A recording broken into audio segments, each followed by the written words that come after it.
Buenas noches a todos. Sean bienvenidos a esta actividad Hiroshima y Nagasaki, 75 años después, una mirada de los exbecarios. Mi nombre es Francisco Valencia, soy director de Relaciones Institucionales de la Asociación Mexicana de Exbecarios del Japón, AMEJ. Y es un gusto para mí presentarles en esta noche este interesante conversatorio que tiene el objetivo de compartir perspectivas desde las relaciones internacionales, las letras y los estudios de paz a los 75 años del lanzamiento de la bomba atómica sobre las ciudades de Hiroshima y Nagasaki.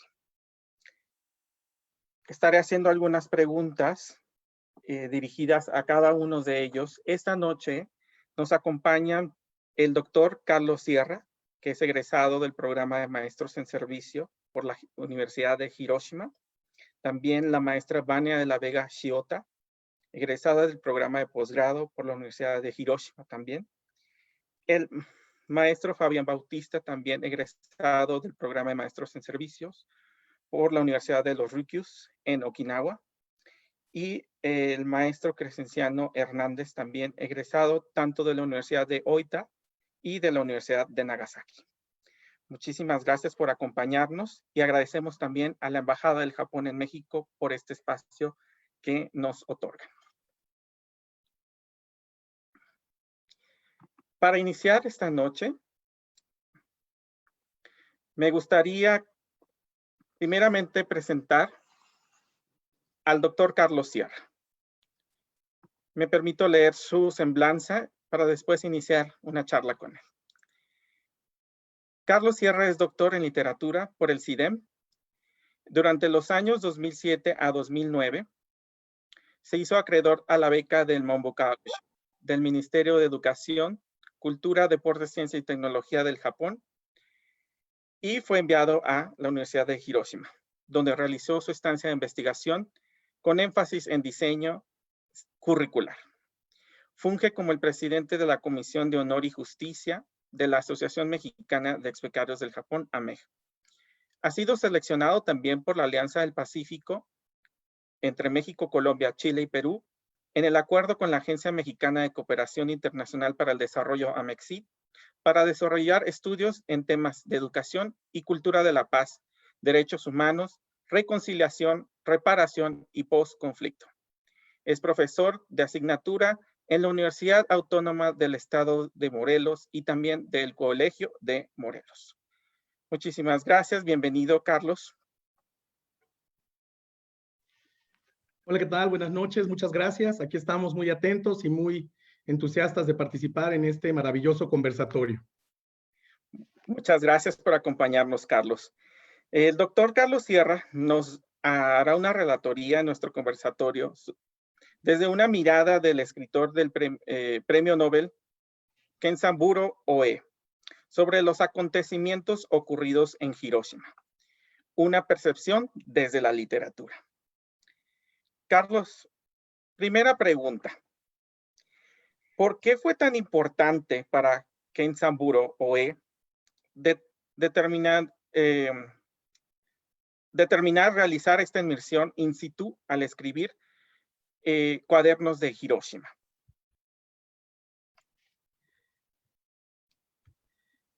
Sí, muchas gracias, Francisco.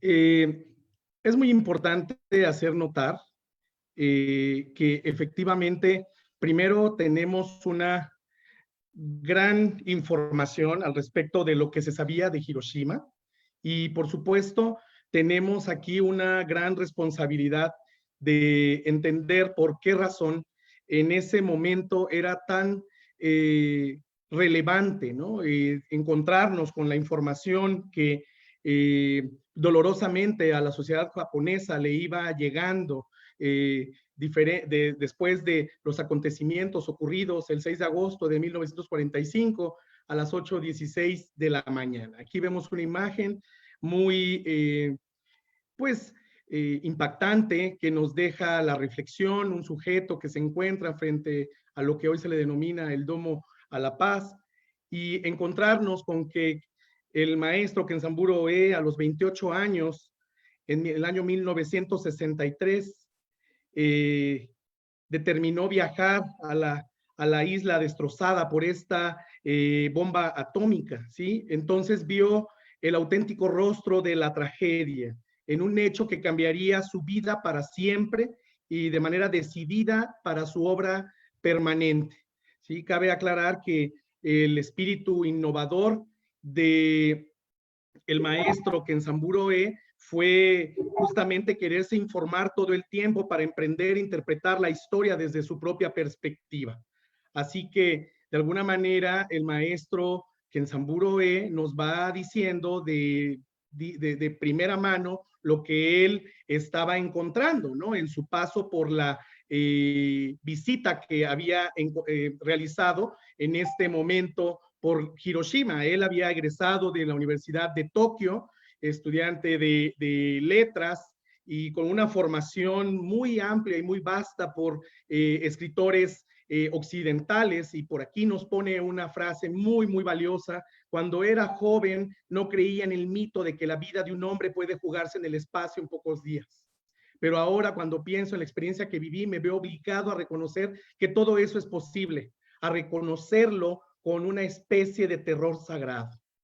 Y obviamente el maestro tenía muchos referentes, como la historia de Sadako Sasaki, la niña que había vivido una historia un tanto trágica, difícil, y que a partir de ello pues se encuentran referentes de paz, referentes de reconciliación, referentes de muchas miradas, ¿no? A través de este espacio histórico que se da en el entorno japonés.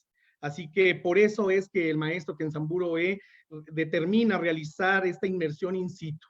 Un hombre con muchos intereses académicos, intereses literarios, culturales. Entonces, bueno, obviamente se sabe que en Japón hoy por hoy tenemos un día muy impactante, ¿no? Que es cuando nos vamos dando cuenta que el día el Día del Niño se hace un referente a estas partes, ¿no? Históricas de no más Hiroshimas, no más Nagasakis, ¿no? Entonces, hoy por hoy, repito, nos encontramos con un rostro diferente, un rostro centrado en aprender de la historia reciente, y pues obviamente el maestro Kenzaburo pues se lanza a encontrar respuestas de primera mano en personas que vivieron, que sufrieron los resquicios de la bomba atómica en Hiroshima.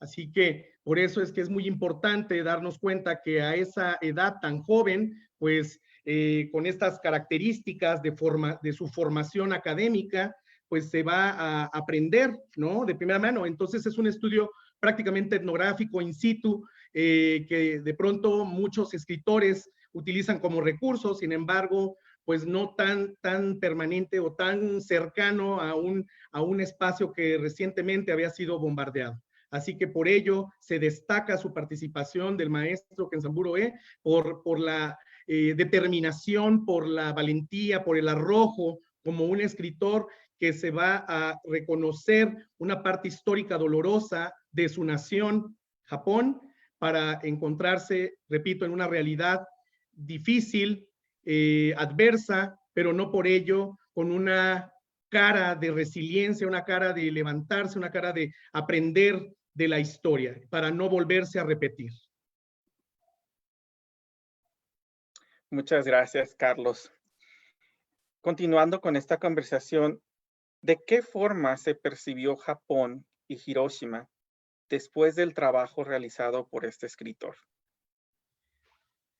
Es muy valiosa la pregunta que realiza Francisco, porque de alguna manera, en mi caso, cuando yo llego a estudiar a la Universidad de Hiroshima en el año 2007, hacer investigaciones en temas de diseño curricular y tener una inmersión in situ como estudiante, como investigador, pues me doy cuenta que era muy importante aprender de la historia de esta prefectura, ¿sí? Que me estaba dando la posibilidad de prepararme, de estudiar yo como maestro mexicano, irme a encontrar con diferentes aspectos históricos de la misma sociedad, pero no por ello no tener ese espíritu también de investigación, de análisis, y por ello la forma en que fue recibido el referente, ¿no? de los textos recopilados, las experiencias, las anécdotas no tan fáciles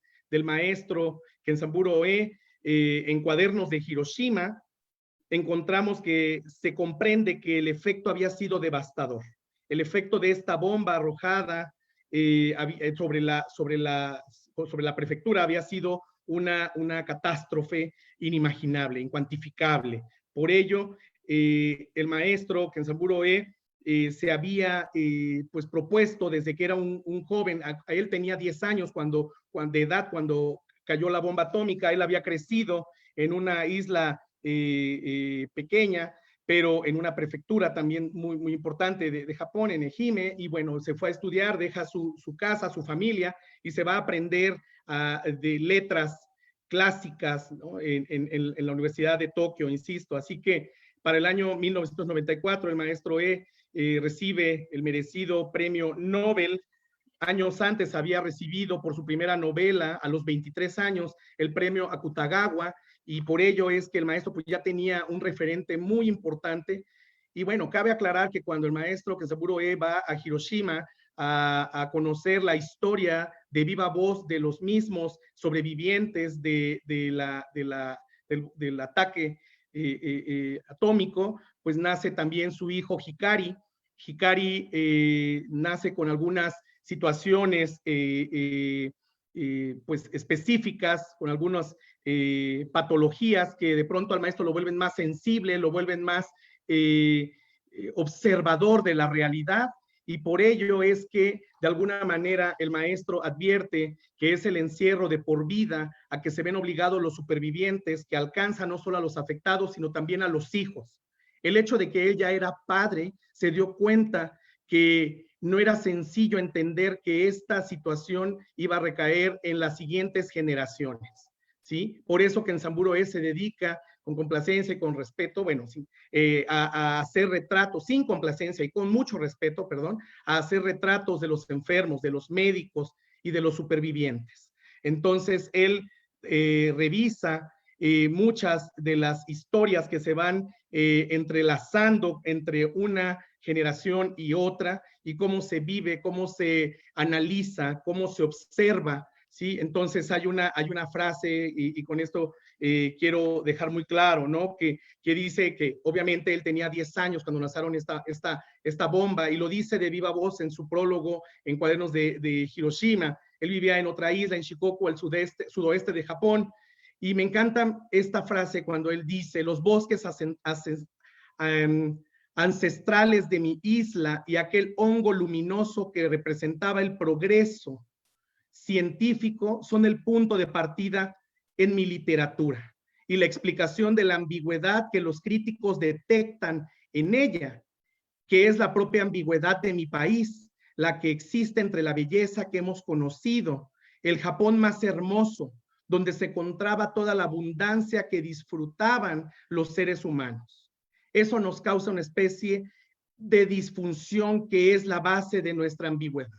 Entonces aquí se hace una analogía muy interesante entre la belleza y la destrucción, y por ello es que hoy por hoy se percibe el trabajo del maestro Kenzaburo Oe, de nuestro premio Nobel japonés, con un referente de retrato muy serio, muy profundo, muy respetuoso, pero también doloroso y analítico de lo que ocurrió en ese hecho tan lamentable históricamente hablando. Entonces, encontramos con que esta condición humana es frágil, es sensible, y nos damos cuenta que hoy por hoy estamos, pues de alguna manera observando a 75 años de estos acontecimientos que se siguen diciendo que no más Hiroshimas, no más Nagasakis en términos de los bombardeos y de este tipo de situaciones históricamente ya conocidas. Muchas gracias, Carlos. Y hablando de esta mirada a los 75 años, ¿qué nos podrías compartir tú para cualquier potencial visitante que vaya a Hiroshima en esta visión contemporánea?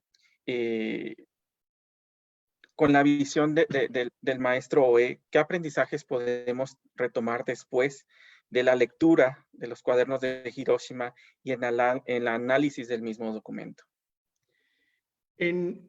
Gracias por esta cuestión, porque esto nos permite reconocer que la historia no la queremos repetir, no la queremos volver a vivir en este caso, y por ello es de que Hiroshima es uno de los antecedentes y los referentes más importantes para comprender lo que significa el derecho a vivir en paz, el derecho a la libertad, el derecho a la reconciliación de todas las partes. Por eso es de que hace tanto énfasis a la cultura de la paz y la educación en estos términos. Así que aquí vemos una imagen, ¿no?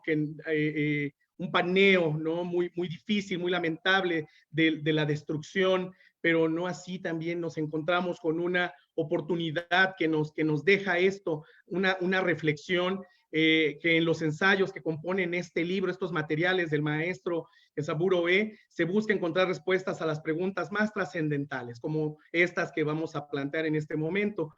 ¿Qué sentido se puede dar a una vida destrozada por la misma humanidad? ¿Cómo se puede terminar con esa parte de Hiroshima que todos llevamos dentro? Entonces el maestro Kenzaburo Oe, con sus relatos, con sus historias, con las entrevistas que él va recogiendo y que va plasmando en estos cuadernos y en sus materiales bibliográficos, pues nos va dejando algunas respuestas, y hoy por hoy nos encontramos que la Hiroshima actual se puede comprender desde la paz, desde la reconciliación, desde el respeto y la concordia, en la que debe imperar el diálogo entre las naciones y entre todos los sujetos, en el que espacio que nos merecemos, como lo dice el maestro Kenzaburo Oe, nos describe y nos advierte que cualquier hecho bélico puede tener consecuencias fatales, lamentables y sobre todo irreversibles. Aquí hay una frase de el científico Albert Einstein, ¿no? Y esto también vale mucho la pena recuperarlo. Cuando le preguntaron sobre algún arma capaz de contrarrestar el poder de la bomba atómica, yo sugerí la mejor de todas, la paz. Así que desde el Parque de la Paz, pues bueno, yo pongo aquí una imagen, la verdad, una de las experiencias más hermosas, hablar de paz, hablar de reconciliación, hablar del respeto, de la concordia, a partir de las reflexiones que hacen muchos maestros, en este caso literatos, especialistas, ¿sí? Y vale mucho, insisto, la pena quedarnos con estas linternas en las que se escriben deseos, en las que se escriben frases para la paz mundial en esta Parque de la Paz en la prefectura de Hiroshima. Muchísimas gracias por compartirnos tus pensamientos y análisis, Carlos, en tu propia visión a los 75 años de esta catástrofe. Precisamente no más Hiroshima, no más Nagasaki, es el mensaje que deseamos también entregar esta noche. Y bueno, agradezco tu participación, a toda la audiencia que nos están escuchando y siguiendo en Facebook. Yo estaré revisando personalmente si tienen alguna pregunta. Las preguntas las haremos al final, ya que vengan todos nuestros participantes y panelistas el día de hoy hacia el final. Y haremos una selección de aquellas más relevantes y relacionadas a los temas que están tratando nuestros compañeros. Muchísimas gracias, Carlos, otra vez.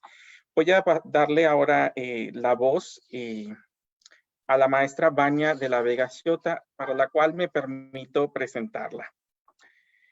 La maestra Vania de la Vega Sciota es maestra en Ciencias para el Desarrollo Económico y la Cooperación Internacional por la Universidad de Hiroshima y licenciada en Relaciones Internacionales por la UNAM.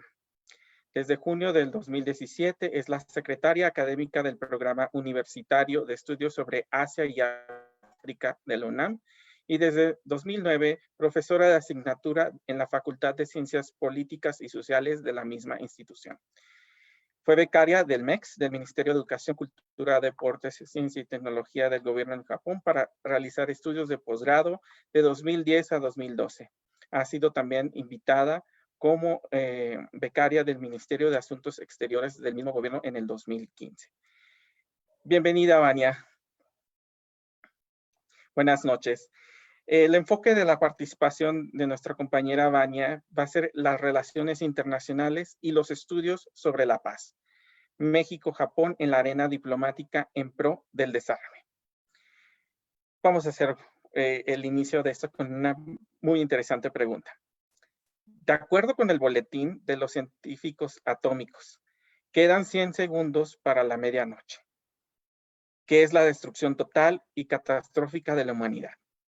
¿Qué se puede hacer desde las relaciones internacionales para detener e incluso hacer retroceder el reloj? Adelante, Vania. Muchas gracias, Francisco. Buenas noches. Gracias también al comité organizador de este conversatorio y del Nippon Matsuri 2020, que a pesar de los retos que tenemos el día de hoy, se hace de manera virtual y aquí estamos conmemorando los 75 años de algo que no debe volver a suceder en el mundo.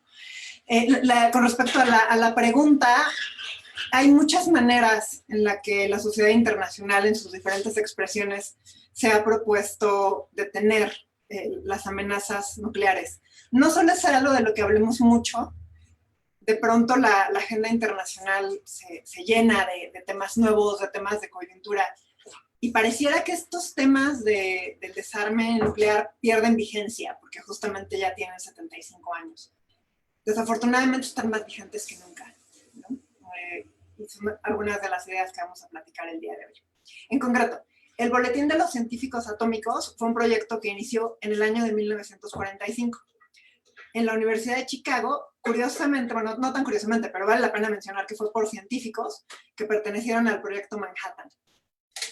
En ese entonces, fijaron la medianoche, que nos hacía referencia Francisco en la pregunta, es decir, la destrucción total y catastrófica de la humanidad, 2 años después de ese día. Cada año, la Junta de Ciencia y Seguridad del Boletín se reúne y decide mover las manecillas del reloj más cerca o más lejos de la medianoche. El 20 de enero de este año, la Junta decidió que nos encontramos a 100 segundos para la medianoche, o sea, ni 2 minutos, debido a 2 amenazas principales: la guerra nuclear y el cambio climático, agravados además por una sociedad internacional con una capacidad de respuesta limitada. En 2019 hubo conflictos con respecto a los programas nucleares de Irán y Corea del Norte, además de que la cooperación internacional para el control de armas derivado de la Guerra Fría ha sido insuficiente. También hay que mencionar que el 2019 fue uno de los años más cálidos en el registro histórico y cuyos efectos podemos percibir con los extensos incendios forestales y el derretimiento del hielo glacial.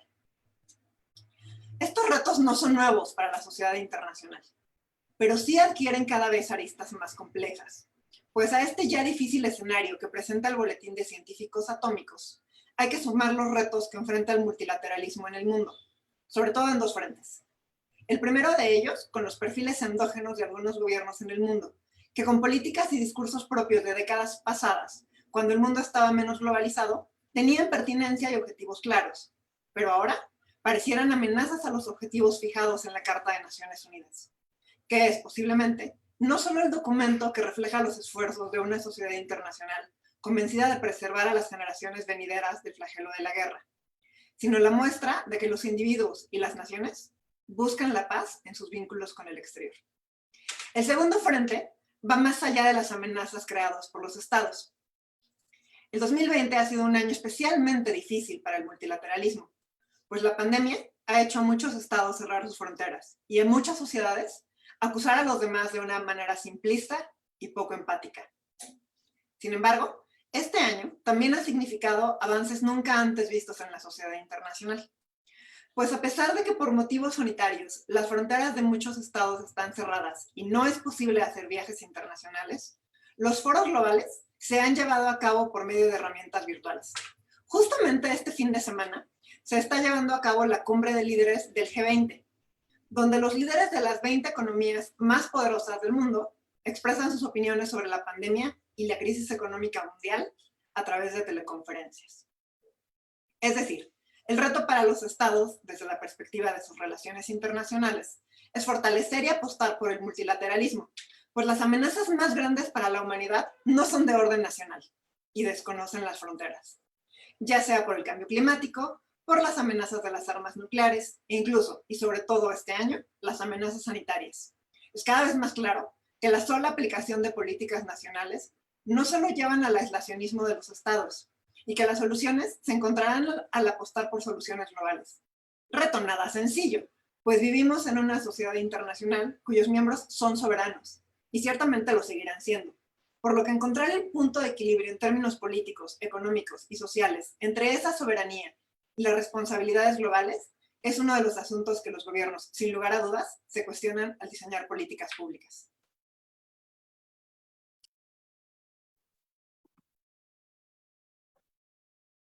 Muchas gracias, Vania. Hablando de políticas públicas, bueno, ¿por qué las políticas exteriores de México y Japón podríamos decir que son compatibles en la solución pacífica de controversias y desarme nuclear?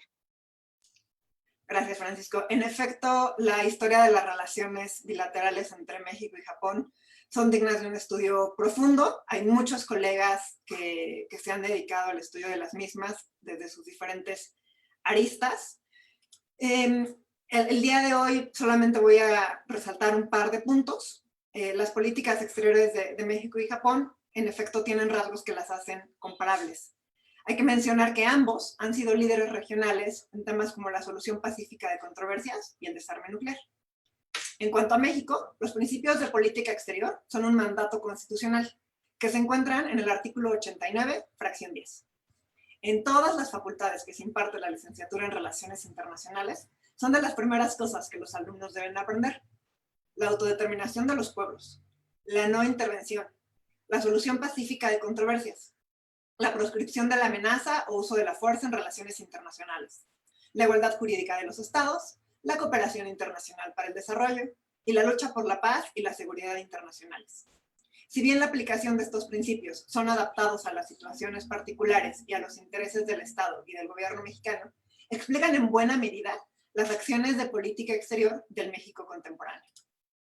Asimismo, en términos de desarme nuclear, es importantísimo mencionar el Tratado para la Proscripción de Armas Nucleares en América Latina y el Caribe, que establece la desnuclearización de la región, y que fue un tratado propuesto por el gobierno mexicano, firmado en 1967 por México, y tras juntar las firmas necesarias, entró en vigor en abril de 1969. El liderazgo de los diplomáticos mexicanos en hacer de América Latina una región libre de armas nucleares le valieron la distinción del Premio Nobel de la Paz a Alfonso García Robles en 1982, pues fue el presidente de la Comisión Preparatoria para la Desnuclearización de América Latina a partir de 1964. En cuanto a Japón, el artículo 9 de su Constitución representa la base de un Estado pacifista. La Constitución de Japón nunca ha sido enmendada, y en su capítulo 2, el artículo único, que es el 9, señala: aspirando a una paz internacional basada en la justicia y el orden, el pueblo japonés renuncia para siempre a la guerra como un derecho soberano de la nación y a la amenaza o el uso de la fuerza como medio para resolver disputas internacionales. Para lograr el objetivo del párrafo anterior, nunca se mantendrán las fuerzas terrestres, marítimas y aéreas, y así como otros potenciales de la guerra. No se reconocerá el derecho de la beligerancia del Estado. Este artículo ha sido el estandarte no solamente de movimientos al interior de Japón, sino también al exterior de Japón, en pro de la paz y del mantenimiento de la misma y de la eliminación de las armas. Sin embargo, los esfuerzos tanto de México y Japón en materia no son suficientes por sí mismos, pues el alcance destructivo de las armas nucleares son globales. No respetan fronteras geográficas o políticas. El nivel destructivo que estas armas alcanzaron durante la Guerra Fría y la carrera armamentista hace que, si las tensiones entre estados poseedores de armas nucleares tuvieran conflictos serios, México y Japón podrían ser afectados, pues entre ambos hacen frontera con 3 de los 5 países con más armas nucleares, y que 2 de ellos concentran el 92% de armamento nuclear que existe en el mundo. Esa compatibilidad en las políticas exteriores de ambos países las podemos ver reflejadas en momentos en los que las relaciones bilaterales han tenido sus mejores momentos, que han sido muchos. Por ejemplo, el Tratado de Amistad, Comercio y Navegación de 1888 significó una primera puerta al continente asiático de un México que dependía enormemente de sus relaciones con España y con Estados Unidos. y un Japón que recién se reinsertaba a la vida internacional y que se encontraba reestructurando toda su sociedad y su Estado. Recordemos que ese fue el tratado que le permitió renegociar los tratados desiguales que tenía con las potencias de la época, que a su vez eran el legado regional de los tratados desiguales de otros países del este de Asia. De momento lo dejaría aquí, Francisco. Muy bien, Vania, muchísimas gracias por tu intervención. Para terminar con tu ciclo de diálogo, me gustaría hacerte una última pregunta. ¿Cuál es entonces la agenda de los gobiernos actuales entre México y Japón en pro de la paz y el desarme? En términos de paz y desarme, la política exterior de México, como vimos hace unos minutos, ha sido velada históricamente, y sobre todo en los 75 años que nos reúnen el día de hoy, por políticas regionales que garantizan la paz y la seguridad internacionales. Sin embargo, en materia de política interior, el reto es grande. Hay muchas regiones en México azotadas por la violencia, por lo que en este aspecto son más importantes las decisiones de política interna que la de política externa. Un buen ejemplo es el programa Sí al Desarme, Sí a la Paz, del gobierno de la Ciudad de México, que pone a disposición de la población módulos para la entrega de armas, a cambio de una cantidad de dinero determinada por un tabulador. Esas armas son entregadas a la Sedena, que se encarga de destruirlas. Para la edición 2019-2020 de este programa, se recibieron casi 4,000 armas cortas, casi 1,000 armas largas, más de 300 granadas, casi 100,000 cartuchos, 6 cartuchos de dinamita y 13,500 estopiones. La alcaldía de la Ciudad de México que lideró la entrega de armas fue Iztapalapa, con más de 1,000 armas, y la que menos entregó fue Tláhuac, con 63 armas entregadas. En cuanto a Japón, el 6 de agosto de este año, el entonces primer ministro Shinzo Abe declaró: fiel a los principios no nucleares, nuestra nación servirá de puente entre países que toman diferentes posiciones y perseverará en llamarles al diálogo y a la acción. Al hacerlo, lideraremos los esfuerzos de la comunidad global para lograr un mundo sin armas nucleares. Como cada año, en las ceremonias conmemorativas del lanzamiento de las bombas de Hiroshima y Nagasaki, los alcaldes son los principales portadores de las inquietudes ante un mundo no libre de armas nucleares. Mención aparte merecen los hibakusha, que son los sobrevivientes de las bombas atómicas. Aunque hay diversos cálculos, se estima que a finales de 1945 podrían haber sido más de 210,000 las víctimas que cobraron las bombas arrojadas en ambas ciudades. Al día de hoy, se calcula que aún viven unos 140,000 hibakusha, que son aquellos que sí vivieron. Y muchos de ellos, a pesar de su ahora avanzada edad, se dedican a ser narradores sociales. Cuentan en diversos foros lo que es vivir con miedo, con quemaduras, con discriminación, vivir los efectos de la radiación y sin entenderlo, pues recordemos que este fue un bombardeo sin precedentes, al usar una tecnología muy nueva para la época, por lo que se desconocía a ciencia cierta no solo los alcances destructivos al momento de su lanzamiento, sino sus efectos a mediano y a largo plazo. Finalmente, en línea con los argumentos principales de esta presentación, no puedo dejar de mencionar un tema de primera importancia en términos de entendimiento mutuo y que garantiza la paz, que es la manera en la que se difunde la información sobre las ciudades que estamos conversando hoy. Si hacemos una búsqueda sobre Hiroshima y Nagasaki, tanto en medios de comunicación tradicionales como en redes basadas en el usuario, es muy común encontrar visiones simplistas de lo que sucedió el 6 y el 9 de agosto. Se tratan sin cuidado las palabras que describen la destrucción, el dolor y la desolación que se vivió. El problema de manosear estas ideas es que con frecuencia transmiten una sensación abrumadora que nos aleja de la empatía y la comprensión necesarias y nos acercan al morbo y a la invisibilización de la importancia y pertinencia que el tema sigue teniendo hoy en día, 75 años después. Este es, entonces, un tema que cuestiona la humanidad en su totalidad, por lo que el adecuado manejo de información no es solo responsabilidad del gobierno, sino de todos los actores que constituimos la sociedad internacional. Muchas gracias. Muchas gracias, Vania, por platicarnos un poquito más de lo que está aconteciendo a nivel bilateral México-Japón en la búsqueda del fortalecimiento de la comunidad internacional que busca la paz y el pro del desarme. Muchísimas gracias, Manuel. Voy a seguir colectando algunas de las preguntas que están mandando por Facebook y al final volveremos con ustedes. Voy a hacer una pequeña pausa para hacer un pequeño recordatorio por parte de la Embajada del Japón. Permítanme, les voy a compartir una imagen en pantalla y les voy a comentar un poquito más de qué se trata esto.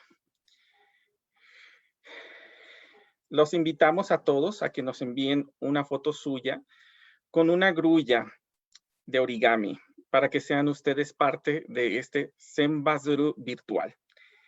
¿Ustedes sabían que esta es una antigua leyenda de Japón que dice que cualquier persona que haga 1000 grullas de papel le será concedido un deseo? Déjenme comentarles un poquito sobre esto. Las 1000 grullas de origami de papiroflexia en japonés se convirtieron en un símbolo de la paz a causa de la historia de Sadako Sasaki. Fue una niña japonesa que deseó curarse de su enfermedad producida por la radiación de la bomba atómica que cayó sobre Hiroshima. Tras el consejo de su amiga Shizuku, y mientras estaba en el hospital, decidieron que harían 1000 grullas de papel. Pensó que su deseo no era solamente para curarse, sino también para desear que todo el mundo pudiera vivir en paz y no hubiese más guerras. Sadako no pudo superar su enfermedad y tampoco acabó de hacer todas las grullas. Tuvo que detenerse en el número 644. Pero Shizuko y sus otros amigos llegaron a hacer las otras restantes para lograr las 1000 grullas. De esta forma se convirtieron en un símbolo de paz en todo el mundo. Actualmente regalar grullas de papel está asociado con el hecho de querer desear salud, bienestar, felicidad y prosperidad. Y en este sentido y en la coyuntura que estamos viviendo actualmente en el mundo, pues se vuelven factores muy importantes que todos deseamos tener, sobre todo salud. Por eso los invitamos a que hagamos juntos las 100 grullas en este Zenbatsuru virtual. Muchas gracias. Voy a continuar con nuestro conversatorio. A continuación, voy a presentar a nuestro compañero, el maestro Fabián Bautista.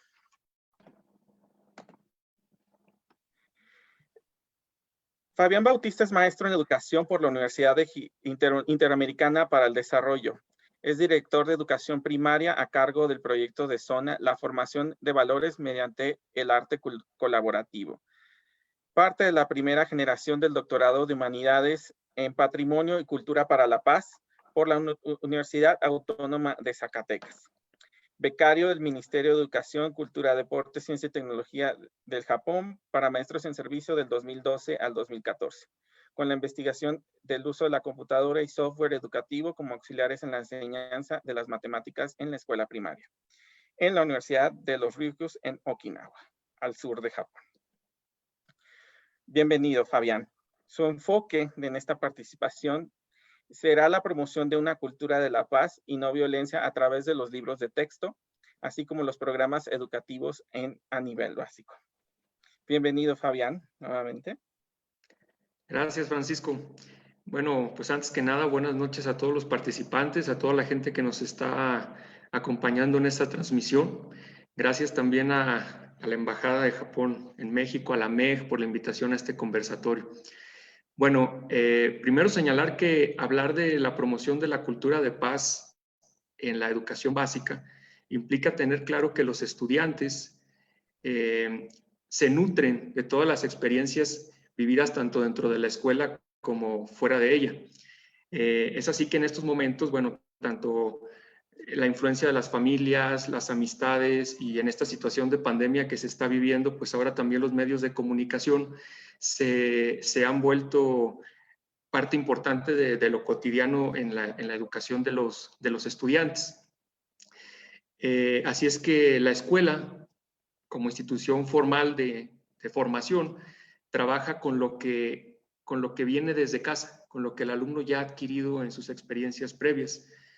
Estamos viviendo ahorita un tiempo de cambios sociales donde precisamente situaciones como las que estamos viviendo en relación al aislamiento provocan situaciones de estrés, provocan situaciones de que las emociones fluyan muy fácilmente, provocando incluso los niños como en los adultos, situaciones donde rápidamente se reacciona de manera violenta hacia cualquier estímulo, a veces muy mínimo, por mínimo que sea, ya sean diferencias en las formas de pensar o en las formas de comportarse, ¿no?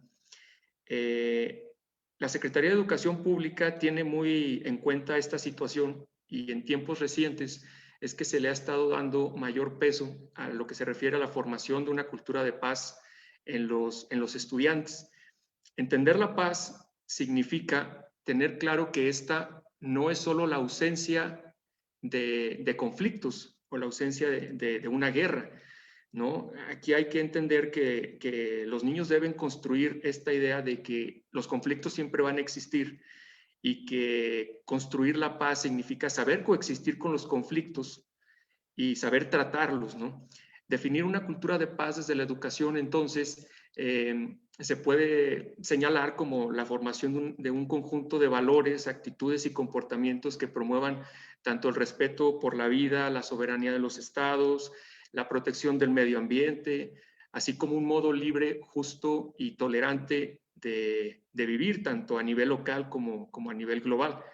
Educar en la paz, entonces, como lo señala Galtung, sería enseñar a las nuevas generaciones a enfrentar de manera menos violenta y más creativa las situaciones conflictivas, dándoles los medios para hacerlo.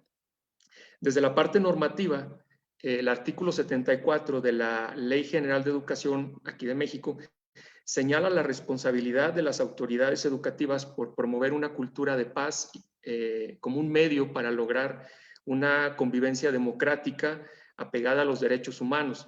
Del mismo modo, el perfil de egreso de las escuelas normales en relación a los profesores que están a punto de integrarse al servicio educativo señala que deben ser capaces de fomentar en los alumnos el respeto por todas las formas de vida, así como virtudes cívicas, como lo es la cultura de paz. En años recientes, específicamente en este ciclo escolar, la Secretaría de Educación Pública realizó una revisión a los libros de texto utilizados en las primarias, sobre todo a historia y formación cívica y ética, para realizar las modificaciones a los contenidos de modo que se presentaran de una manera más clara términos como es la cultura de paz, como son elementos que forman parte de la misma y que se deben construir desde la escuela. Esto para facilitar más la tarea a los docentes y que esto pudiera llegar a un mejor término de manera más bien relacionado a lo educativo, ¿no? A la enseñanza.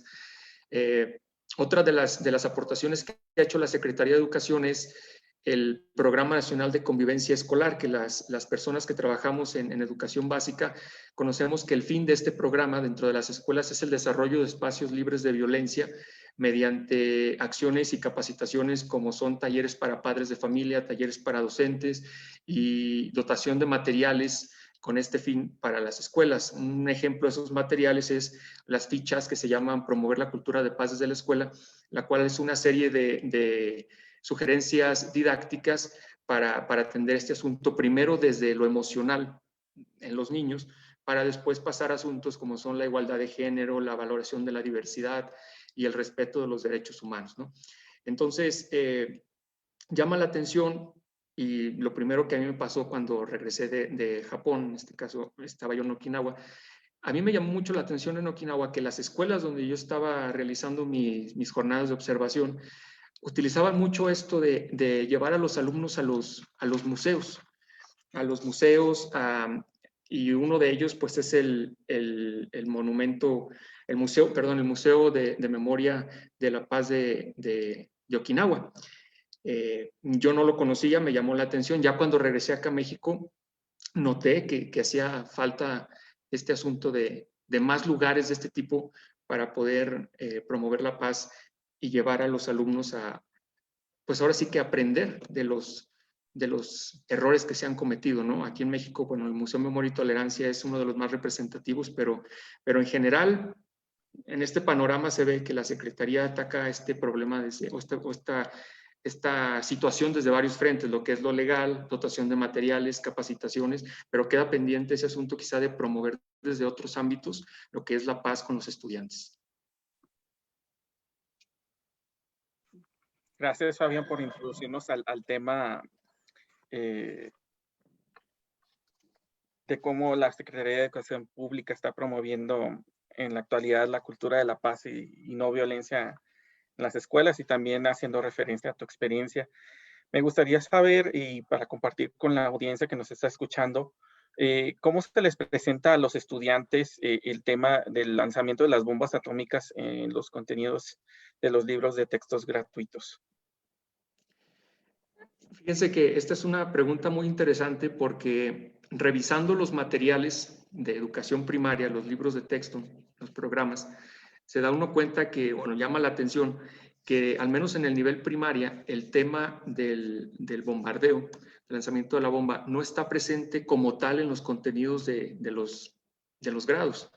Se presenta una serie de información en relación a la Segunda Guerra Mundial y en relación a Japón, pero sobre todo son aspectos estadísticos, de geografía, información económica, información de la forma de gobierno que tiene el país, pero al menos en primaria no se presenta tal cual. Ya en secundaria, revisando los materiales, bueno, el tema se trata con un poco de más profundidad. Se habla sobre el bombardeo de una manera concreta, señalando fechas y acciones que condujeron a tal momento dentro del conflicto. Se muestra en la mayoría de los libros fotografías relacionadas con los efectos de la bomba, tanto en las personas como en la ciudad. Y bueno, todo esto con un formato narrativo. Sin embargo, considero que es poco reflexivo. No se propician actividades tal cual para que el alumno realice alguna mesa redonda, algún debate en torno a lo que ocasionó esta situación y los efectos que tuvo. De igual manera, bueno, otros capítulos como la batalla de Okinawa y esta serie de situaciones tampoco se mencionan. Resulta claro que un suceso de tal magnitud debería presentarse con mayor profundidad en educación básica, no solo por los efectos que tuvo en la dinámica mundial, sino por la oportunidad que representó para realizar un análisis, que representa para realizar un análisis de los devastadores efectos de la guerra, incluso cuando esta no ocurre en un contexto cercano ni en el tiempo ni en el espacio a los alumnos de este momento. Aquí queda claro que la visión que tienen los estudiantes o la que se forman en relación a la paz y a los conflictos ya en una escala más grande o entre países, está más relacionado con aspectos como la etapa de colonización, la colonización española o incluso la Revolución Mexicana. Sin embargo, es claro que sí se está perdiendo una oportunidad valiosa para la promoción de valores como la empatía y la solidaridad, encaminada a la creación de un sentimiento de pertenencia a una sociedad internacional y que impulsa al mismo tiempo el logro de un estilo de vida basado en la construcción de la paz, ¿no? Entonces, sí depende mucho ahora sí que de la estrategia o la organización que tengan los propios colectivos de cada escuela, las zonas escolares, incluso las regiones o cada estado, sobre qué enfoque se le da a estos contenidos, porque es una oportunidad valiosísima para hacer reflexionar a los alumnos de educación básica un aspecto muy sencillo y una premisa muy clara, que esto no debe de pasar.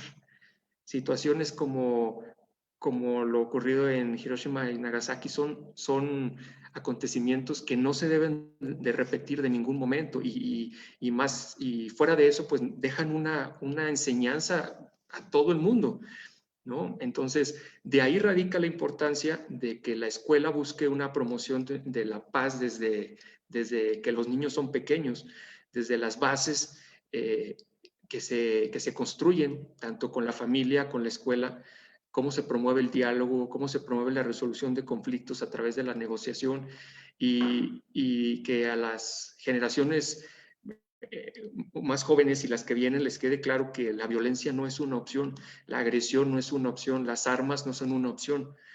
Entonces, sí es importante darse cuenta de que quizás se necesite un poco más de profundidad en este capítulo de la historia tan triste, tan tan perjudicial para el mundo, ¿no? Entonces, pues es la situación que guarda ahorita los materiales.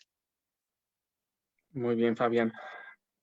Haciendo un poquito de reflexión, nos explicabas que el tema del lanzamiento de las bombas atómicas viene de una manera narrativa y no un tanto reflexiva, pero mucho más general, yéndonos a los temas de la promoción de la paz a nivel local, nacional o internacional. ¿Cómo se presentan estos temas dentro de los libros de texto gratuito o qué enfoque están utilizando y si pudieras decir o qué enfoque deberíamos estar utilizando?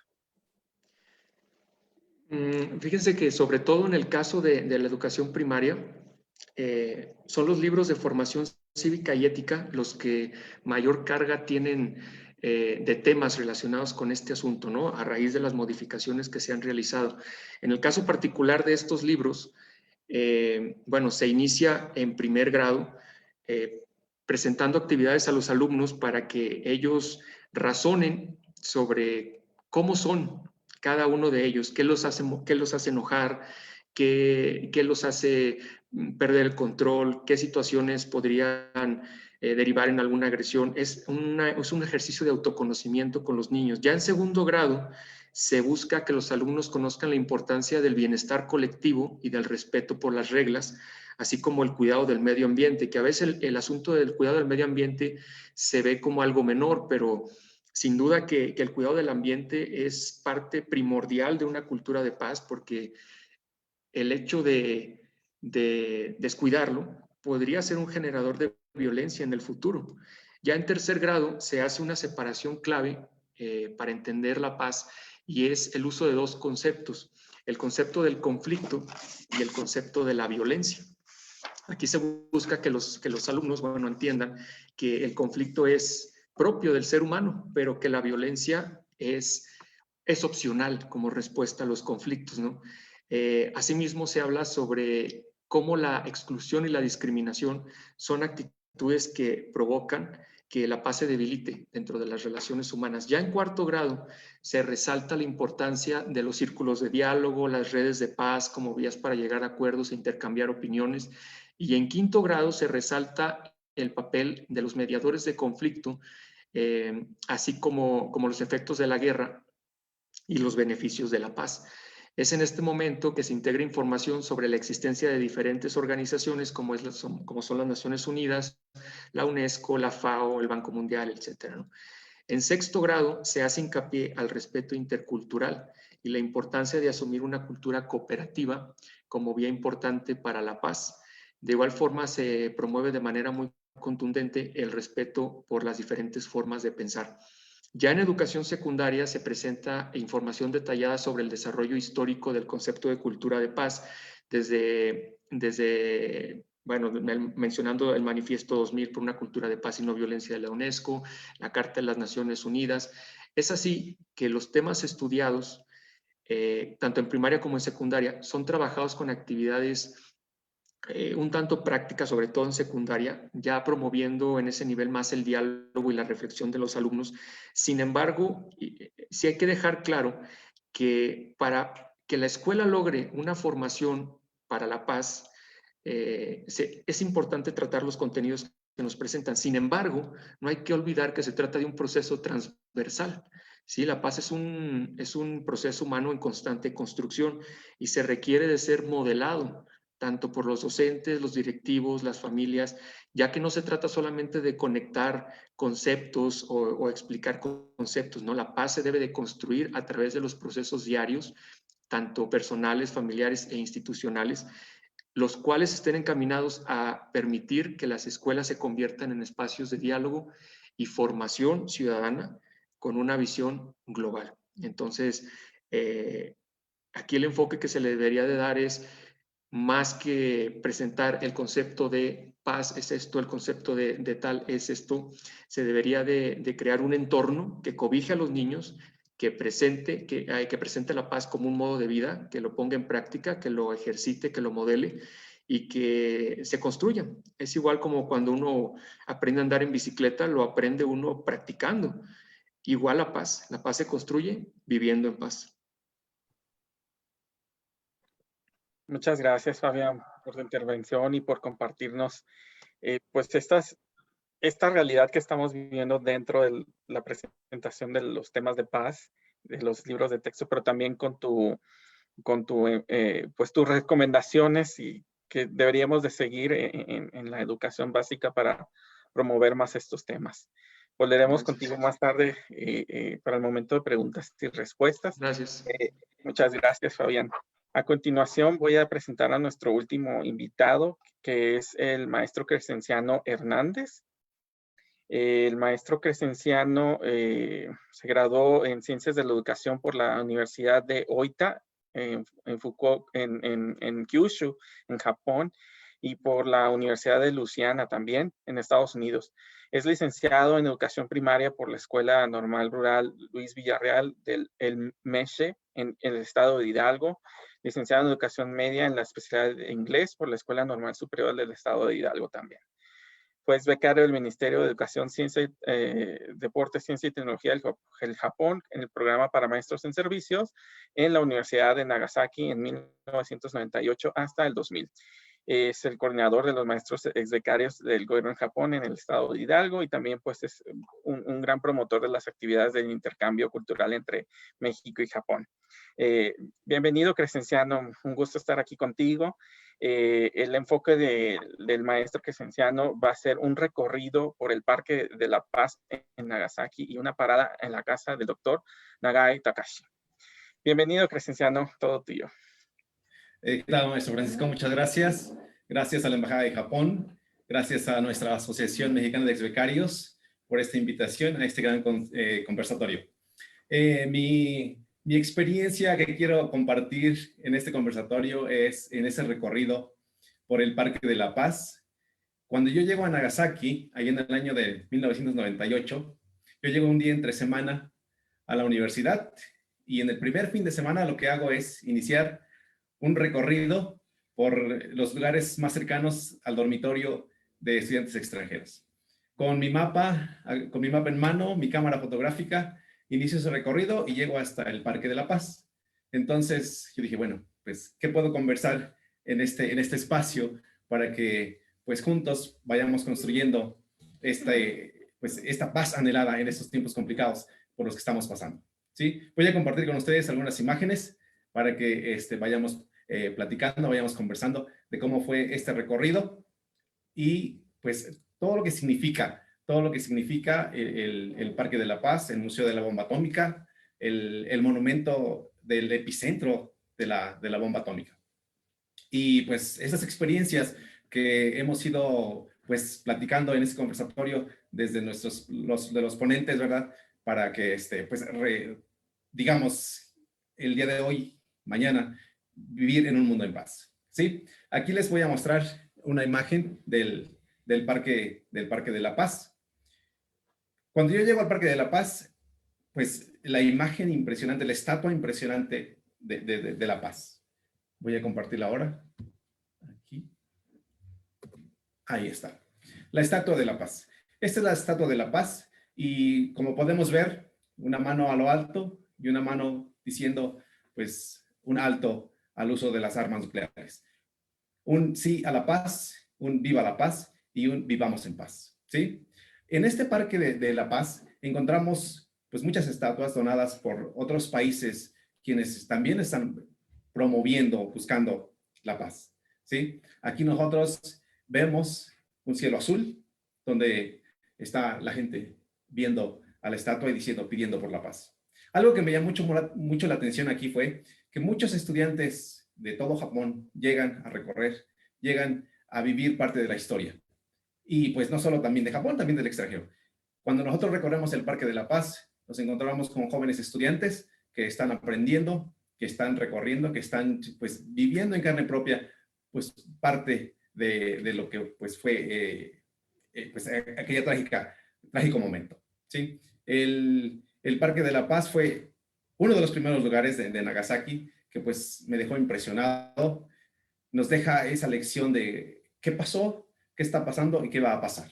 Entonces, aquí la idea es que juntos sigamos construyendo esta paz que ya hemos platicado. Muchas gracias, Crescenciano, por la introducción.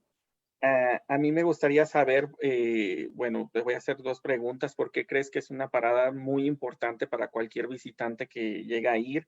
Y bueno, sobre todo el enfoque que tú nos mandaste sobre la casa del doctor Nagai Takashi, pues explícanos un poquito quién es esta persona y cuál es la importancia de su trabajo en pro de la búsqueda por la paz.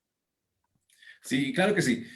Voy a hablar un poquito del doctor Nagai Takashi, que fue un promotor de la paz, fue un sobreviviente de la bomba atómica y que en mi recorrido precisamente cuando yo iba hacia el Parque de la Paz, se encuentra uno en el camino, la casita donde él vivió después de que estalló la bomba atómica.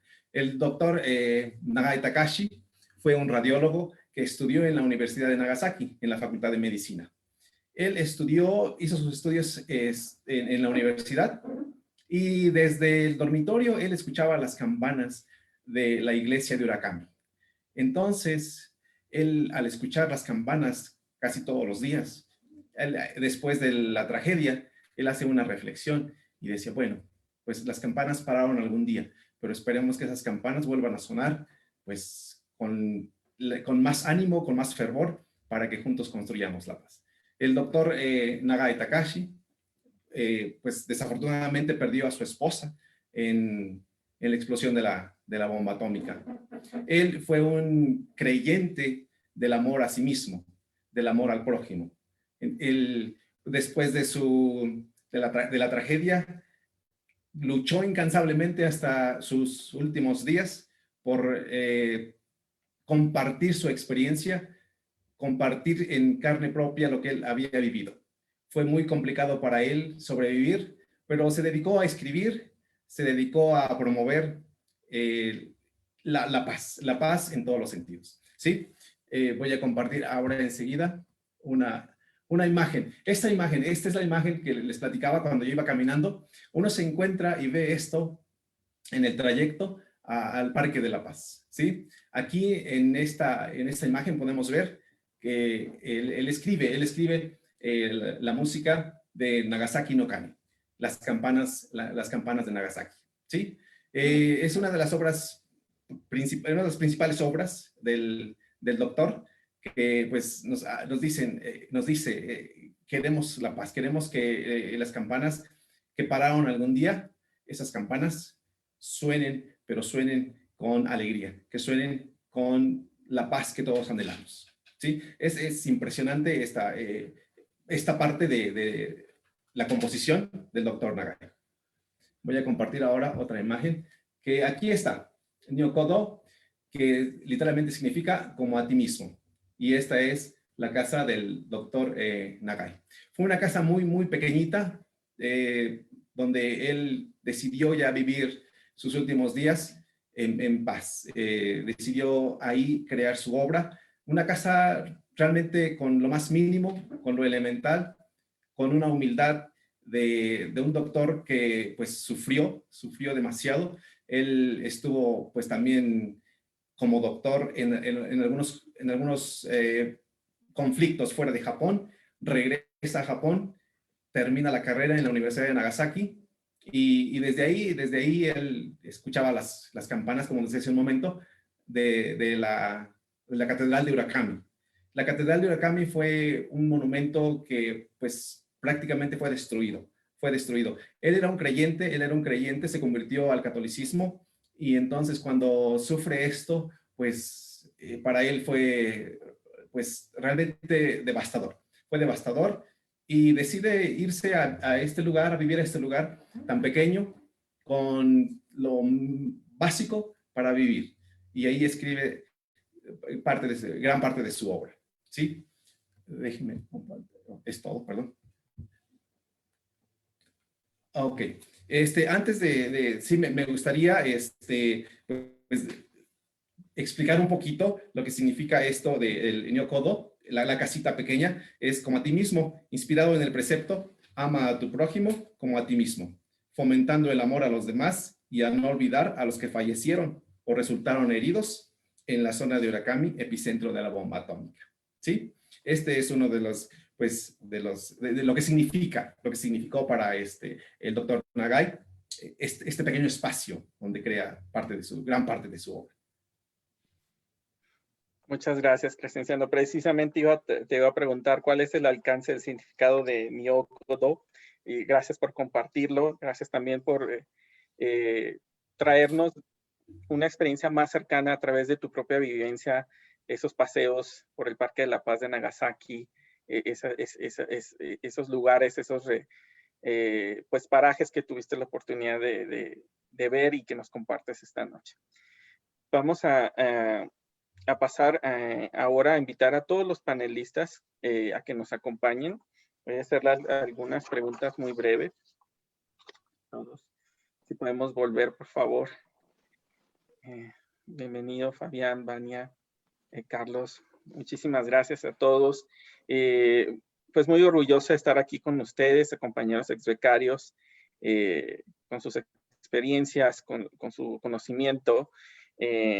Todos desde diferentes perspectivas de las letras, de la literatura, de las relaciones internacionales, de la sociedad misma, desde la educación. Los temas de paz se convierten pues en un punto muy importante en nuestras vidas, no solamente a nivel personal, pero a nivel sociedad y para nosotros como país. La experiencia de haber vivido en Japón y de haber tenido la oportunidad de quizás no todos de nosotros visitar ambas ciudades o por lo menos alguna de ellas, nos dan una perspectiva diferente y mucho más empática, mucho más pues sentimental también en este sentido, y creo que hemos desarrollado un tipo de conciencia que a mí me gustaría fomentarlo más también a futuros exbecarios y a la audiencia que nos está escuchando. Y bueno, voy a hacerles algunas preguntas. Primeramente con Carlos, que nos habló pues de la mirada del escritor premio Nobel Kenzaburo Oe, el maestro Oe. Después de todo esto y del aprendizaje y de la mirada a los 75 años, ¿cuáles serían pues los puntos que tú dirías, estos podrían ser los 3 puntos o 2 puntos más importantes que tú recomendarías como tomar más importantes del aprendizaje y del legado que nos deja el maestro Oe? Sí, claro, muchas gracias nuevamente por la invitación y por la participación para permitirme unir en este conversatorio. Gracias a la Embajada del Gobierno de Japón en México y a la Asociación Mexicana de Exbecarios del Japón, que también nos permite tener esta participación con tan importantes panelistas. Y bien, es muy importante mencionar que en el año 1976 le permiten y le hacen la invitación el doctor Oscar Montes al Colegio de México, al maestro Kenzaburo Oe. Entonces, el maestro Oe se incorpora como catedrático, como investigador, como académico, y dictó algunos seminarios en un lapso de algunos meses, y esto causó mucho revuelo porque obviamente no solamente como escritor, sino también como investigador, como etnógrafo que va recorriendo espacios en diferentes contextos históricos del Japón. Así que más adelante el hecho de habernos enterado que el maestro Oe había obtenido el premio Nobel y que había tenido una influencia muy importante en México, pues obviamente nos lleva a comprender la importancia también de nuestro país para venir pues a darnos elementos culturales, históricos, literarios del gobierno de Japón. Y eso nos habla también de las relaciones tan importantes, tan estrechas que puede llegar a tener nuestro país, México, con Japón, y que es una de las relaciones más ancestrales, más importantes que tenemos hoy por hoy. Así que el hecho de que la historia que representa en Cuadernos de Hiroshima el maestro Kenzaburo Oe nos deja como legado, pues, prácticamente lo que mencionaban los panelistas, ¿no? La parte del respeto, de la reconciliación, de una cultura de paz, del cuidado, ¿no? Pues de los derechos básicos de los seres humanos. Así que hoy por hoy comprender e interpretar la historia desde estas perspectivas nos dan mucha luz, nos dan un referente de vivir como sociedad, como ciudadanía, ¿verdad? Global, pues en términos de un hermanamiento, de respeto, de reconciliación y de estar permanentemente en este pues contexto, como lo decía el maestro ¿no? De no volver a tener ese tipo de situaciones o de experiencias nunca más. Gracias, Carlos. Maestra Vania de la Vega, nos has puesto en un contexto contemporáneo de la actualidad en temas de promoción de la paz y el desarme para ambos países. Pero ¿qué creemos que es lo que sigue o qué es lo que hace falta hacer desde pues, su perspectiva como académica también? Muchas gracias por la pregunta. Voy a responderla recuperando también elementos de lo que nos decía Fabián, ¿no? O sea, creo que la sensibilización y el entendimiento del otro, pues no empieza cuando estudiamos relaciones internacionales o cuando estamos en el gobierno y necesitamos tomar decisiones. Empieza desde la primaria, desde muchos años antes, ¿no? Y lo que él nos decía es, bueno, pues es que las bombas se abordan de una manera descriptiva y somera, ¿no? Y yo reflexionaba que, pues no, creo que no solamente las bombas, en general Japón y en general Asia, pues terminan siendo apenas como pequeños apéndices, ¿no? En la educación que se ofrece en México y probablemente en América Latina. Y cuando se menciona así como, pues eso fue lo que pasó, ¿no? Sí. Y carecemos de estas habilidades de hacer análisis y previamente hacer el análisis, de tener la sensibilización de decir, a ver, como humanidad fallamos, ¿no? Entonces, ¿qué fue lo que hicimos tan mal? Que se sumaron una serie de acontecimientos para que se llegara a arrojar no una, dos bombas sobre objetivos civiles. A mí me causa mucho coraje la narrativa de muchos de los videos y relatos, ¿no? Que hay, sobre todo generados por el usuario, pero desafortunadamente no solo por el usuario, sino también de medios de comunicación de diferentes perfiles que dicen, es que se destruyó Hiroshima, se destruyó Nagasaki, tantos miles murieron, y es como parte de la estadística, ¿no? Cuando atrás de eso, que es cierto, o sea, sí fueron ciudades destruidas, sí fueron ciudades que nos acercan a lo peor que conoce la humanidad, hay una falta de sensibilización, de decir, bueno, ¿qué es lo que podemos hacer? Y ahí es donde creo que están las oportunidades, ¿no? De primero plantearle a los niños, ¿qué es lo que quiere decir la paz? Que como bien decían los ponentes, no solamente es la ausencia de guerra, ¿no? O sea, la guerra generalmente es el último recurso. ¿Qué es lo que necesitamos para estar en paz? Que también por ahí hay ciertos discursos de invisibilización, ¿no? Porque estemos en paz quiere decir que no haya conflictos, entonces es muy interesante. ¿Cómo podemos alcanzar la paz en términos óptimos?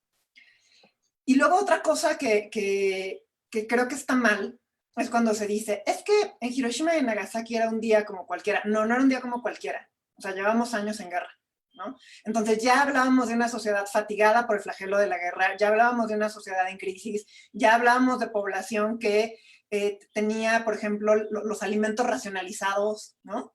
Niños trabajando entonces, bueno, no es como que era un día soleado más, no era un día soleado más, era un contexto específico que ojalá sucediera nada más en primaria, cuando a lo mejor las prioridades son otras, ¿no? Más allá de hablar de un país que pudiera parecer tan lejano como Japón.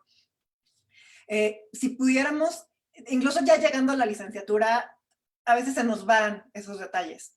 Entonces creo que va por ahí, o sea, y también lo felicito mucho por hablar de la paz como un asunto transversal. O sea, no es de, bueno, ya dejemos todo lo demás y ahora hablemos de la paz. O sea, la paz se transmite y se educa en todo momento. Y entonces, cuando yo preparaba esta plática, decía, es que los temas de la guerra nuclear, de las potencias nucleares, de ver quién tiene los arsenales, ¿no? Y esto de que Estados Unidos y la hoy Federación Rusa tienen el 92% de las armas nucleares, pues es información igual que desde que estudias relaciones internacionales y desde que estás antes en la prepa, viene y va esa información. Y a mí me da mucha tristeza que 75 años después siga siendo un tema tan pertinente, porque la realidad es que las armas están ahí, ¿no? Y que incluso tratados que ya se habían alcanzado para destruir y desmantelar las armas nucleares parece que empiezan a fallar. Y por eso creo que desde las múltiples aristas de lo que significa la educación para la paz, las agendas multilaterales de los estados deberían estar en primerísimo orden. Esa sería mi postura. Muchas gracias, Vania, por compartirnos tu opinión al respecto y por también recordarnos muchos puntos y hacer sinergias con los comentarios del maestro Fabián. Hablando con Fabián ahora, hay algunas preguntas que he visto ahí en Facebook y seguramente son de compañeros, también maestros en servicio que están participando en este conversatorio en la audiencia. Nos preguntan que si para la difusión de la cultura de paz y no violencia dentro de los libros de texto, para hacer el cambio de la narrativa a la reflexión, ¿qué es lo que hay que hacer? Si están hablando quizás de una reforma, pero si existiera, si se llegara a necesitar un tipo de reforma para hacer estos cambios, pues, ¿cuáles son los mecanismos o cómo creerías tú que hay que entablar ese diálogo, pues, para introducir ese tipo de contenidos dentro de los libros de texto gratuito? Bueno, el hecho de las reformas, puede haber la cantidad de reformas que ahora sí que sea, ¿verdad? Aquí el punto central está en cómo esas reformas se traducen en los materiales y cómo esos materiales son aplicados directamente en las escuelas, que finalmente toda la responsabilidad recae en los hombros de los docentes y los directivos.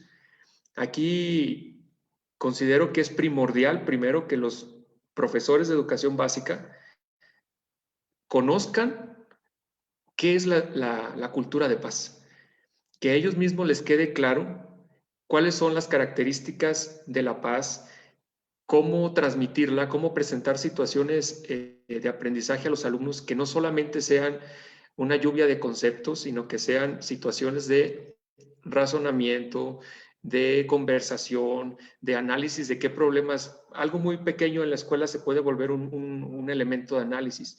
Un pleito, un problema, una discusión entre dos niños puede ser un objeto de análisis en el grupo. Entonces, no es una cosa de que el maestro vaya a decir, en este año voy a volver a mi grupo un aula de paz. No, es un proceso que se construye y lleva tiempo y lleva un método y lleva una preparación del maestro, una actualización.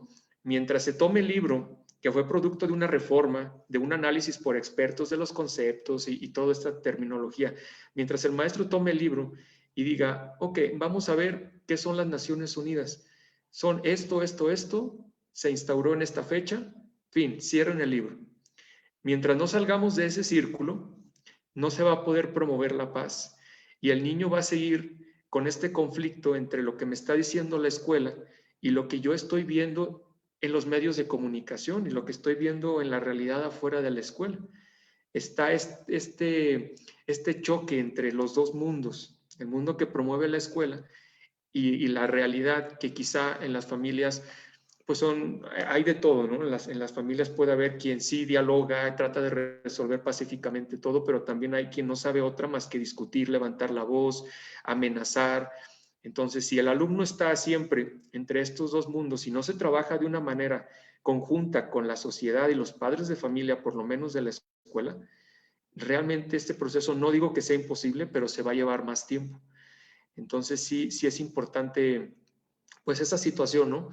Que se dialogue y se haga un plan de escuela, se haga un plan, puede ser incluso a nivel zona, incluso a nivel estado, sobre cómo se va a trabajar la educación para la paz, porque las indicaciones a nivel nacional llegan parejo para todos lados, pero los estados a nadie les niega la oportunidad de decir, aquí vamos a trabajar con algún material extra, vamos a nombrar ciertas escuelas promotoras de paz, vamos a hacer un museo comunitario que hable sobre la paz para que los alumnos puedan acercarse, un mini museo ahí en la escuela que narre algún capítulo, puede ser el asunto de Hiroshima y Nagasaki, o puede ser, bueno, cualquier situación. Entonces, sí es una cosa muy que se debe de construir y realmente pues se debe de dar más que pasos a nivel legislatura y reformas, directamente en la práctica.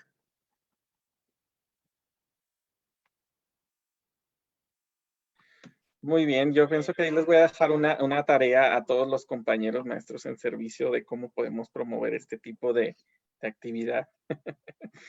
Claro. Maestro Crescenciano, voy con usted ahora. Indudablemente, pienso que el vivir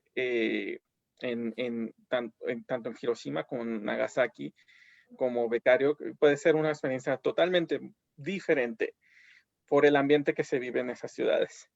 Yo le preguntaría a usted, después de esta vivencia y con el conocimiento de la paz promovida y de más allá de los monumentos y de los acuerdos y todo eso, personalmente, si nos puedes compartir cómo es esta transición tuya después de todo este bagaje de conocimiento y de experiencia.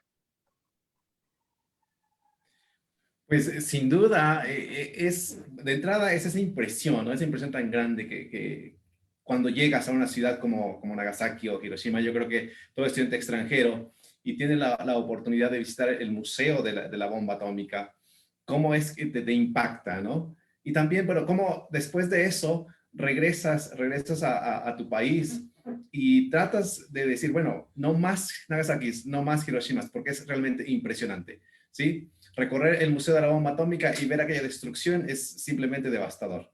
Y por eso decidí hablar del doctor Nagai, porque en uno de sus discursos, voy a leer otra partecita que me encantó en uno de sus discursos que él mencionaba, y él decía y afirmaba todo el tiempo, me gustaría que comprendieran mi deseo de paz, y mi deseo de paz duradera que surge del amor al prójimo y que las aplicasen a sus vidas. Y esto es lo que se ha venido conversando aquí en este espacio, ¿sí? Desde la casa, desde la comunidad, con mis vecinos, la escuela y pues en general en nuestra comunidad, ¿sí? Es realmente impresionante, como te decía, y a nuestro regreso, pues sí, regresas con otra experiencia que te cambia, te marca y seguimos insistiendo en que debemos construir la paz, debemos vivir en paz, tener un mundo en paz, que es lo que yo creo que tantos sobrevivientes como los que ya también pues pasaron, dijeron, no más Hiroshimas, no más Nagasakis. Bien, muchas gracias, Crescenciano. Hay una pregunta de la audiencia que nos dice para el doctor Carlos Sierra. ¿Cuáles son aquellos libros primordiales del maestro Oe que puedan ser recomendables para entender los conceptos de la paz para la audiencia en general? Y otra pregunta, ¿cómo la literatura del maestro Oe también puede ha generado o en comparativa con otros autores japoneses postguerra?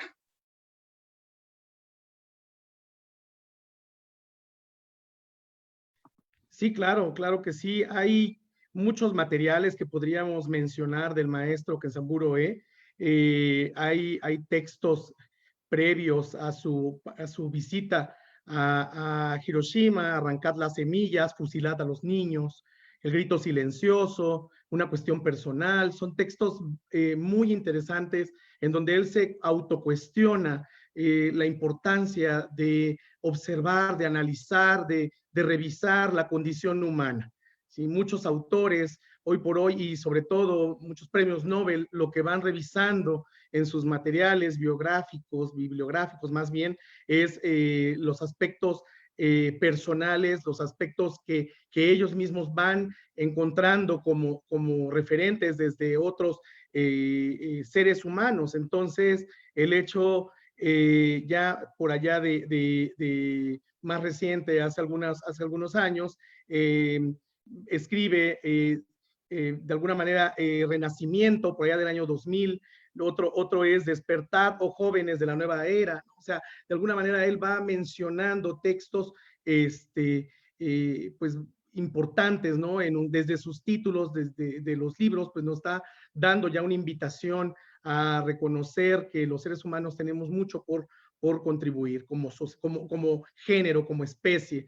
Por ello es que la literatura es un parteaguas substancial en la construcción y reconstrucción de la paz. ¿Sí? Las artes, la ciencia, la tecnología, pero la literatura nos va a dar siempre un legado maravilloso para cualquier ser humano. Muchas gracias, doctor Sierra. Aquí hay otra pregunta que supongo que también son de los maestros que nos están viendo en este momento.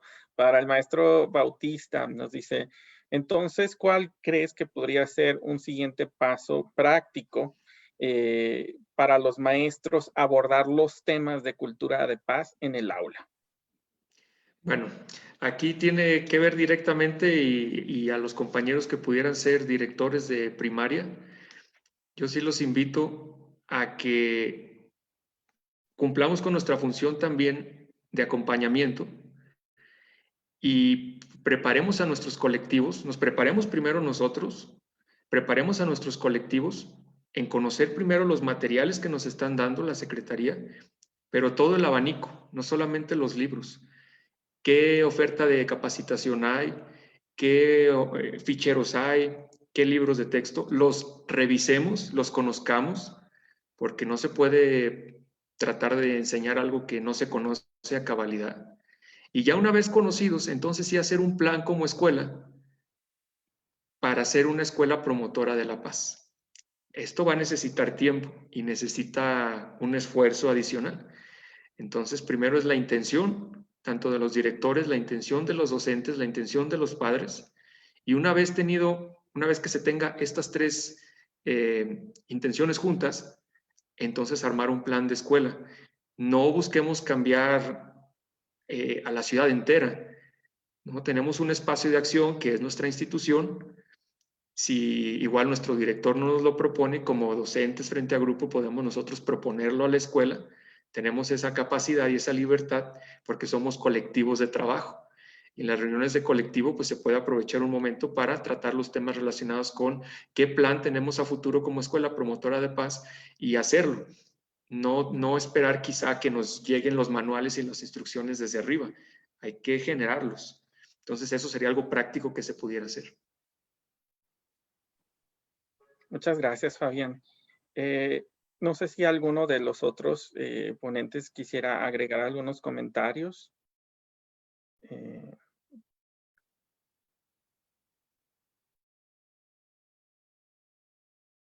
¿No? Maestra Vania de la Vega, creo que sí. Sí, adelante, por favor. Sí, muchas gracias. Encontré una cita muy interesante de Alfonso García Robles, que es nuestro premio Nobel, justamente fue merecedor de esta distinción por el Tratado de Tlatelolco. Y es una cita de 1986, pero no ha perdido pertinencia, entonces la quiero compartir con ustedes. Dice, nos encontramos en esta situación porque los estados poseedores de armas nucleares han aplicado las doctrinas tradicionales de la guerra en un mundo en que las nuevas armas las han hecho obsoletas. ¿Qué sentido tiene la superioridad o el equilibrio nucleares cuando cada bando dispone ya de armas suficientes para destruir la Tierra docenas de veces? Si en el futuro se aplican las viejas doctrinas, tarde o temprano, el holocausto será inevitable. Pero si aunamos nuestras voces en la reivindicación universal de nuestro derecho a la vida, la guerra nuclear podrá evitarse. Alfonso García Robles, 1986. Muy bien, muchas gracias. Por ahí nos preguntaron también que si sabíamos quién es este japonés sobreviviente de las bombas atómicas que emigró a México. Y bueno, se trata del señor Yasuaki Yamashita.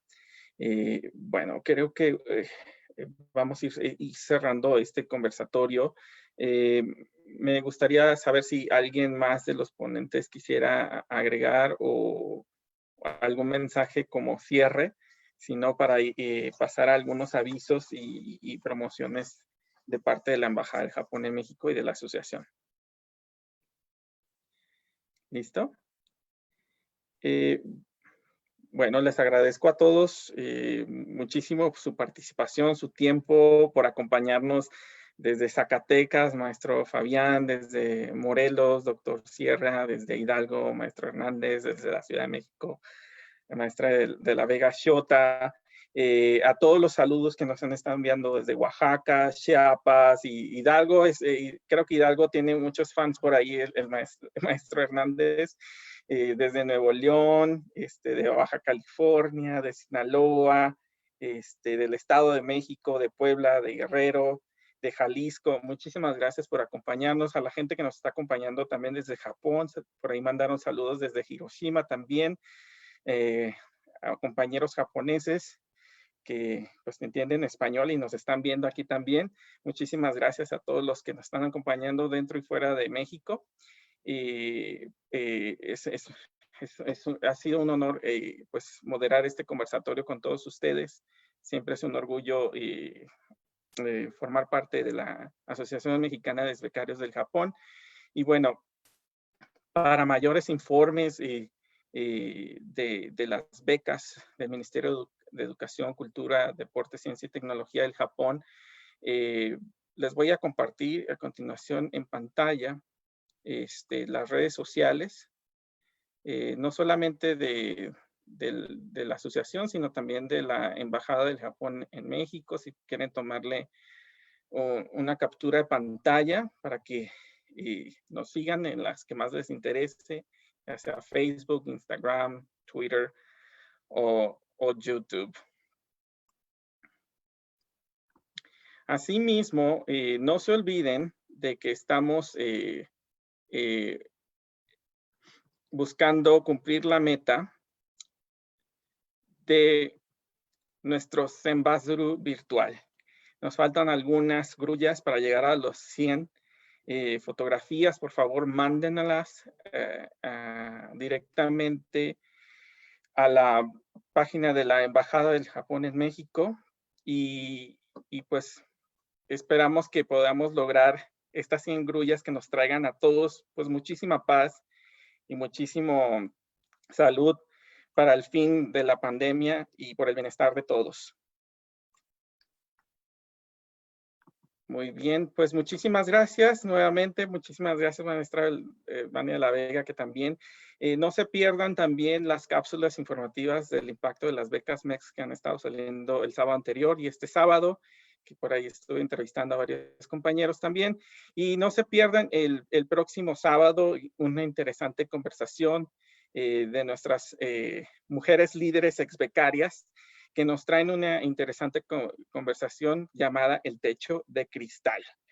Igualmente, el sábado a las 19 horas, hora de México, estarán aquí nuestras compañeras en vivo con todos ustedes compartiendo pues, estos temas del empoderamiento de la mujer. Y bueno, muchísimas gracias nuevamente a todos, Crescenciano, Fabián, Vania, Carlos. Y buenas noches a todos. Que tengan un excelente fin de semana.